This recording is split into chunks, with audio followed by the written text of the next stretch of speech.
Hello students, welcome to our online biology class. Our second chapter, food through digestive tract. In the last class, we started the digestion process. There we discussed different types of teeth such as incisor, canine, premolar and molar. And also we learned how teeth helps to masticate the food. Now let's have a look how other parts helps in digestion. The teeth helps to break down food materials to smaller particles. Then let's look what's the role of the tongue. The tongue helps the teeth to masticate food materials and mix them with saliva. The taste buds in the tongue helps in the sensation of taste.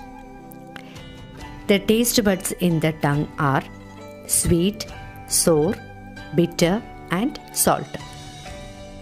Our mouth waters the moment when we see any tasty food. Am I right or not? Where is the saliva produced? Does the saliva plays any role in the process of digestion? Let's have a look. Now, what's this picture? There are 3 pairs of salivary glands in the mouth. The saliva secreted from the salivary gland contains mucus, enzymes like salivary amylase and lysozyme. When the food reaches the mouth, saliva in the mucus makes the food slimy so that it will be easy for the food to be swallowed. Next is the lysozyme. Lysozyme is an enzyme which helps to destroy the germs that enters the body through the food. Next one is the salivary amylase. The salivary amylase partially converts starch to maltose. We know that the rice is a carbohydrate which converts to maltose, a form of a sugar. Once again, salivary glands are classified into mucus, which makes the food slimy. Lysozyme destroys the germs that enters through the food. Salivary amylase converts starch to maltose. Write this one in the notebook. Partially digested food enters the esophagus through the pharynx. How does the food that we swallow enter exactly into the esophagus without entering the trachea? Just have a look. Tongue compresses the food into balls with the help of the palate. Uvula, it closes the nasal cavity that opens to the pharynx. Posterior part of the tongue allows the food to move over the epiglottis into the esophagus. Look at the video. The trachea raises up and it is closed by this part. It is the epiglottis which allows air into the trachea and food particles towards the esophagus. Once again, the tongue compresses the food into balls with the help of the palate. It also helps the posterior part to allow the food to move over the epiglottis into the esophagus. Uvula, it closes the nasal cavity that opens to the pharynx.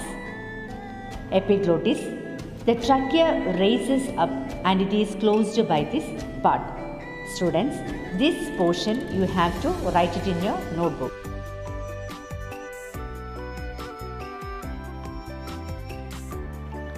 Have you understood the relevance of the saying that one should not talk while having food?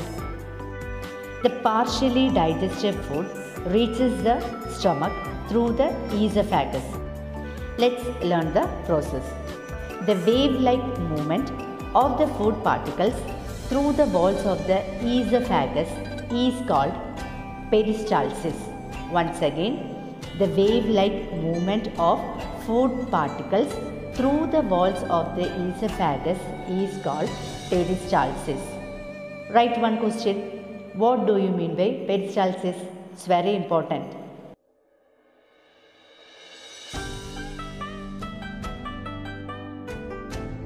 Let's recall once again what we learned today. Today we learned the digestion process with tongue. The tongue helps the teeth to masticate food materials and mix them with saliva. Secondly, we learned 3 pairs of salivary glands and their functions. Salivary gland contains mucus, enzymes such as salivary amylase and lysozyme. Mucus makes the food slimy. Lysosome helps to destroy the germs that enters the body through the food. Salivary amylase partially convert starch to maltose in the form of sugar. Then we learn the mode of swallowing food and also how the food reaches the stomach through the esophagus. Only this much for today. In the next class, we will learn what happens to the food that reaches the stomach.